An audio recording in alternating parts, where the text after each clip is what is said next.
আসসালামু আলাইকুম ওয়া রাহমাতুল্লাহ। এই পবিত্র রমজান মাস রহমত, মাগফিরাত আর নাজাতের মাস। এই মাসে আমাদের দোয়া আর আরশের মধ্যে কোনো পর্দা থাকে না। আমরা সবাই আমাদের রবের কাছে মনের সব আকুতি উজাড় করে দেই। আর আমাদের এই দোয়ার একটা বড় অংশ জুড়ে থাকে একজন বিশেষ মানুষ, তাই না? আপনি সিজদায় পড়ে কাঁদছেন, ইফতারের ঠিক আগ মুহূর্তে হাত তুলে বলছেন, হে আল্লাহ, তাকে আমার জন্য কবুল করে নাও, তাকে আমার জীবন সঙ্গী বানিয়ে দাও। আপনার মনে একটাই প্রশ্ন, একটাই আকুতি, আমি যার জন্য এত দোয়া করছি সে কি আদৌ আমার নসিবে আছে? আমার এই দোয়া কি কবুল হচ্ছে? আজকের এই ভিডিওতে আমরা এই গভীর প্রশ্নটির উত্তর খোঁজার চেষ্টা করব ইনশাআল্লাহ। আমরা এমন 8টি নিশানির কথা আলোচনা করব যা আপনাকে ধারণা দিতে পারে যে আপনার দোয়া সঠিক পথে এগোচ্ছে কিনা এবং সেই মানুষটি আপনার তাকদিরে থাকতে পারে কিনা। তবে মনে রাখবেন, এগুলো কোনো ভাগ্য গণনার পদ্ধতি নয়, বরং আল্লাহর পক্ষ থেকে আসা ইশারা এবং আপনার নিজের ভেতরের অনুভূতির প্রতিফলন। মূল বিশ্বাস রাখতে হবে কেবল আল্লাহর উপর। চলুন শুরু করা যাক। প্রথম নিশানি, কাজে সহজতা। প্রথম এবং সবচেয়ে গুরুত্বপূর্ণ নিশানি হল কাজে সহজতা আসা। ইসলামিক পরিভাষায় একে বলা হয় তাইসির। যখন আল্লাহ আপনার জন্য কোনো কিছু নির্ধারণ করে রাখেন, তখন তিনি সেই পথকে আপনার জন্য সহজ করে দেন। আপনি খেয়াল করে দেখবেন যে বিষয়গুলো আপনার কাছে পাহাড়ের মতো কঠিন মনে হচ্ছিল, সেগুলো হঠাৎ করেই সহজ হয়ে যাচ্ছে। হতে পারে আপনাদের দুজনের পরিবার কিছুতেই রাজি হচ্ছিল না, কিন্তু হঠাৎ করেই তাদের মনোভাব নরম হয়ে গেল। হতে পারে আপনার আর্থিক কোনো সমস্যা ছিল, কিন্তু অপ্রত্যাশিত কোনো উৎস থেকে তার সমাধান হয়ে গেল। কিংবা আপনাদের মাঝে কোনো ভুল বোঝাবুঝি ছিল, কিন্তু কোনো তৃতীয় পক্ষের সাহায্য ছাড়াই তা মিটে গেল। মনে হবে যেন কোনো এক অদৃশ্য হাত আপনার সব বাধা দূর করে দিচ্ছে। সূরা আল ইনশিরাহাতে আল্লাহ বলেন, নিশ্চয়ই কষ্টের সাথে স্বস্তি রয়েছে, নিশ্চয়ই কষ্টের সাথে স্বস্তি রয়েছে। যদি দেখেন যে আপনার সম্পর্কটি হালাল পথে এগিয়ে নেওয়ার জন্য একের পর এক দরজা খুলে যাচ্ছে, কোনো বড় ধরনের বাধা ছাড়াই কাজগুলো হয়ে যাচ্ছে, তবে এটি একটি বড় ইতিবাচক লক্ষণ যে আল্লাহ আপনার পথকে সহজ করে দিচ্ছেন। দ্বিতীয় নিশানি, মনের প্রশান্তি। দ্বিতীয় নিশানিটি আপনার নিজের ভেতরের, আর তা হল মনের প্রশান্তি। আপনি যখন কারো জন্য দোয়া করছেন, বিশেষ করে ইস্তেখারার নামাজ পড়ার পর আপনার মনে যদি এক ধরনের অব্যাখ্যানীয় শান্তি কাজ করে, তবে এটি আল্লাহর পক্ষ থেকে একটি বড় ইঙ্গিত। সম্পর্ক নিয়ে আমাদের মনে অনেক ভয়, অনিশ্চয়তা আর উদ্বেগ কাজ করে। কি হবে? সে কি আসলেই ভালো মানুষ? ভবিষ্যৎ কেমন হবে? এইসব প্রশ্ন আমাদের অস্থির করে রাখে। কিন্তু যদি সেই বিশেষ ব্যক্তির কথা ভাবলে বা তার সাথে হালাল উপায়ে কথা বললে আপনার মনে অস্থিরতার বদলে এক ধরনের গভীর শান্তি অনুভূত হয়, যদি মনে হয় যে যা হবে আল্লাহ ভরসা, এই অনুভূতিটিই হল সাকিনা। রাসূলুল্লাহ সাল্লাল্লাহু আলাইহি ওয়াসাল্লাম ইস্তেখারার দুআয় আমাদের এটাই শেখান যে, হে আল্লাহ, যদি এই কাজটি আমার জন্য কল্যাণকর হয়, তবে তা আমার জন্য সহজ করে দাও এবং আমার অন্তরে প্রশান্তি ঢেলে দাও। সুতরাং আপনার দুয়ার সাথে যদি আপনার মনে অস্থিরতার বদলে গভীর প্রশান্তি আসতে শুরু করে, তবে বুঝবেন আপনার অন্তর সঠিক দিকেই সাড়া দিচ্ছে। তৃতীয় নিশানি, দিনের পথে একে অপরকে সাহায্য করা। তৃতীয় নিশানিটি অত্যন্ত গুরুত্বপূর্ণ এবং এটি আপনার ঈমানের সাথে সম্পর্কিত। আর তা হল, আপনারা দুজনই কি একে অপরকে আল্লাহর কাছাকাছি নিয়ে যাচ্ছেন?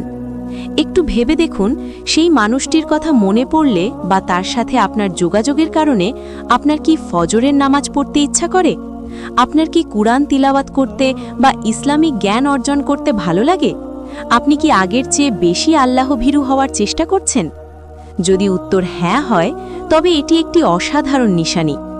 যে সম্পর্ক আপনাকে আল্লাহর কথা স্মরণ করিয়ে দেয়, গুনাহ থেকে দূরে রাখে এবং জান্নাতের পথে একে অপরের সহযোগী হতে অনুপ্রেরণা যোগায়, সেটাই সত্যিকারের বরকতময় সম্পর্ক।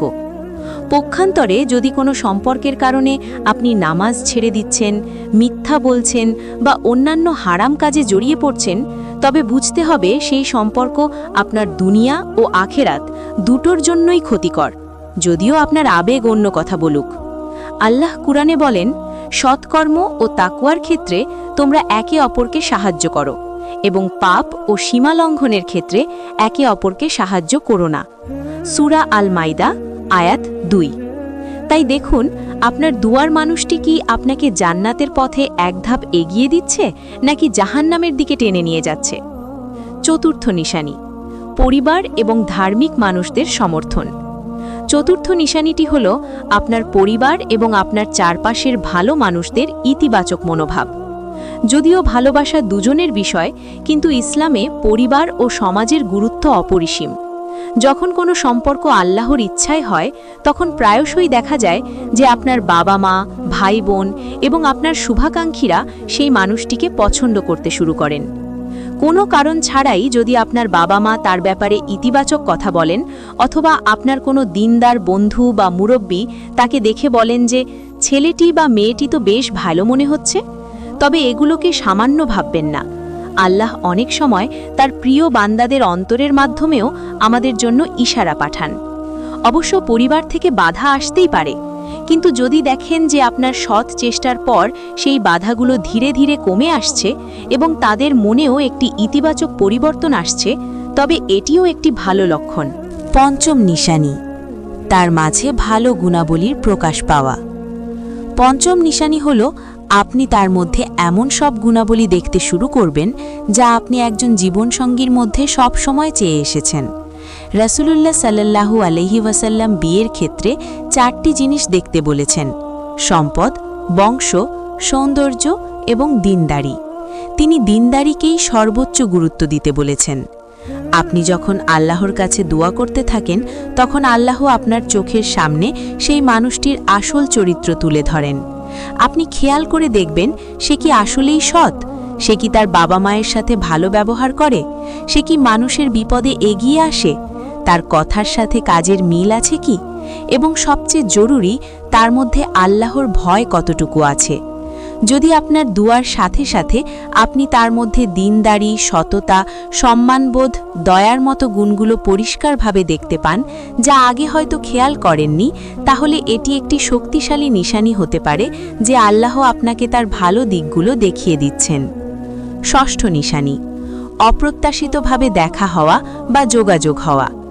ষষ্ঠ নিশানিটি কিছুটা অবাক করার মতো, আর তা হল অপ্রত্যাশিতভাবে এবং হালাল উপায়ে আপনাদের দুজনের মধ্যে বারবার দেখা বা যোগাযোগ হওয়া।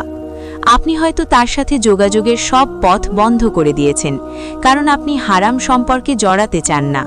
আপনি শুধু আল্লাহর উপর ভরসা করে দোয়া করে যাচ্ছেন। এমন অবস্থায় যদি হঠাৎ করে কোনো পারিবারিক অনুষ্ঠানে, কোনো ইসলামিক প্রোগ্রামে বা কোনো কাজের সূত্রে অপ্রত্যাশিতভাবে আপনাদের দেখা হয়ে যায় এবং সেই দেখা হওয়াটা কোনো গুনাহের প্রতিবন্ধকতা না হয়, তবে এটা আল্লাহর পক্ষ থেকে একটি ছোট ইশারা হতে পারে। এটা অনেকটা এমন যে আল্লাহ আপনাকে মনে করিয়ে দিচ্ছেন, তুমি ধৈর্য ধরো, আমি তোমার দোয়া শুনছি, আমি চাইলে যে কোনো মুহূর্তে তোমাদের পথ এক করে দিতে পারি। তবে সতর্ক থাকতে হবে, এই নিশানিকে যেন শয়তান কোনো হারাম সম্পর্কের দিকে নিয়ে যাওয়ার সুযোগ হিসেবে ব্যবহার করতে না পারে। আপনার উদ্দেশ্য সবসময় পরিষ্কার এবং হালাল থাকতে হবে। সপ্তম নিশানি, ধৈর্য ধারণ করার ক্ষমতা বেড়ে যাওয়া। স্ক্রিনে একজন ব্যক্তিকে দেখানো হবে যে জায়নামাজে বসে আছে। তার চেহারায় কষ্টের ছাপ থাকলেও আশা ছাড়েনি। সময়ের কাঁটা দ্রুত ঘুরছে, রীতি বদলাচ্ছে, কিন্তু সে স্থির। সপ্তম নিশানিটি হল ধৈর্য বা সবর করার ক্ষমতা বেড়ে যাওয়া। যদি কোনো কিছু আপনার তাকদিরে লেখা থাকে, তার মানে এই নয় যে আপনি তার সাথে সাথেই পেয়ে যাবেন। আল্লাহ অনেক সময় আমাদের পরীক্ষা করার জন্য অপেক্ষা করান। তিনি দেখতে চান আমরা তার উপর কতটা ভরসা রাখি। আপনি যদি খেয়াল করেন যে আপনার দোয়া কবুল হতে দেরি হওয়া সত্ত্বেও আপনার মন হতাশ হয়ে যাচ্ছে না, বরং আল্লাহর উপর আপনার তাওয়াক্কুল বা ভরসা আরও বেড়ে যাচ্ছে, তাহলে বুঝবেন আপনার ঈমান সঠিক পথে আছে। আপনি অধৈর্য হয়ে হারাম কোনো পদক্ষেপ নিচ্ছেন না, আপনি মরিয়া হয়ে যাচ্ছেন না, বরং আপনার মনে এই বিশ্বাস আরও দৃঢ় হচ্ছে যে আমার রব আমার জন্য যখন ভালো মনে করবেন তখনই দেবেন। তার সিদ্ধান্তের ওপরই আমার পূর্ণ আস্থা আছে। এই ধৈর্য ধারণ করার ক্ষমতাই একটি বড় নিশানি, কারণ আল্লাহ তাদেরকেই সাহায্য করেন যারা ধৈর্যশীল। হে ঈমানদারগণ, তোমরা ধৈর্য ও নামাজের মাধ্যমে সাহায্য প্রার্থনা করো। নিশ্চয়ই আল্লাহ ধৈর্যশীলদের সাথে আছেন। সূরা আল বাকারা আয়াত 153। অষ্টম নিশানি, দোয়া করার আগ্রহ ও তৃপ্তি বেড়ে যাওয়া। সর্বশেষ এবং অষ্টম নিশানি হল আপনার দুয়ার মান উন্নত হওয়া। আপনি কি খেয়াল করেছেন যে আপনি এখন আগের চেয়ে আরও বেশি আন্তরিকতার সাথে দোয়া করছেন? আপনার দোয়ায় এখন শুধু তাকে আমার করে দাও এই কথাটিই নেই, বরং আপনি এখন এভাবে দোয়া করছেন, হে আল্লাহ, যদি সে আমার দুনিয়া ও আখিরাতের জন্য কল্যাণকর হয় তবেই তাকে আমার নসিবে মিলিয়ে দাও, আর যদি সে আমার জন্য অকল্যাণকর হয় তবে তাকে আমার থেকে দূরে সরিয়ে নাও এবং যা আমার জন্য উত্তম তাতেই আমার মনকে সন্তুষ্ট করে দাও। যখন আপনার দোয়া স্বার্থপরতা থেকে বেরিয়ে এসে আল্লাহর ইচ্ছার কাছে আত্মসমর্পণের পর্যায়ে চলে যাবে, তখন বুঝবেন আপনার দোয়া কবুল হবার সবচেয়ে কাছাকাছি পর্যায়ে আপনি পৌঁছে গেছেন। এই ধরনের দোয়া করার পর যে মানসিক তৃপ্তি এবং হালকা বোধ অনুভব করবেন, সেটাই সবচেয়ে বড় নিশানি যে আপনি আপনার মামলা আল্লাহর হাতে সঁপে দিয়েছেন। আর যে নিজের মামলা আল্লাহর হাতে সঁপে দেয়, আল্লাহ তার জন্য যথেষ্ট হয়ে যান। উপসংহার এবং শেষ কথা। আমার প্রিয় ভাই ও বোনেরা, এই ছিল 8টি নিশানি। হতে পারে এই সবকটি নিশানি আপনার ক্ষেত্রে মিলে যাচ্ছে। আলহামদুলিল্লাহ, আপনি ধৈর্য ধরে আল্লাহর ওপর ভরসা রাখুন এবং হালাল পথে চেষ্টা চালিয়ে যান। আবার এমনও হতে পারে এর কোনোটিই মিলছে না, বরং সবকিছু আপনার প্রতিকূলে যাচ্ছে। মন খারাপ করবেন না, বিশ্বাস রাখুন আল্লাহ আপনার দোয়া শুনেছেন। হতে পারে তিনি আপনাকে এর চেয়েও উত্তম কিছু দেবেন বলে এই পথটি বন্ধ করে দিচ্ছেন। কোরআনে আল্লাহ বলেন, হতে পারে তোমরা এমন কিছুকে অপছন্দ করছো যা তোমাদের জন্য কল্যাণকর, আর হতে পারে তোমরা এমন কিছুকে পছন্দ করছো যা তোমাদের জন্য অকল্যাণকর। আল্লাহ জানেন, তোমরা জানো না। আপনার দুয়ার মূল উদ্দেশ্য যেন কোনো ব্যক্তিকে পাওয়া না হয়, বরং আপনার দুয়ার উদ্দেশ্য হোক আল্লাহর সন্তুষ্টি অর্জন করা। এই রমজানে বেশি বেশি দোয়া করুন। আল্লাহর কাছে চান তিনি যেন আপনার জন্য সেই জীবনসঙ্গী নির্ধারণ করেন যে আপনার চোখের শীতলতা হবে, আপনার জান্নাতের পথের সঙ্গী হবে। আল্লাহ আমাদের সবার নেক দোয়াগুলো কবুল করুন এবং আমাদের জন্য যা কল্যাণকর তাই দান করুন। আমিন। ভিডিওটি ভালো লাগলে শেয়ার করে অন্যকে দেখার সুযোগ করে দিন। আপনার মতামত কমেন্টে জানাতে ভুলবেন না। আসসালামু আলাইকুম।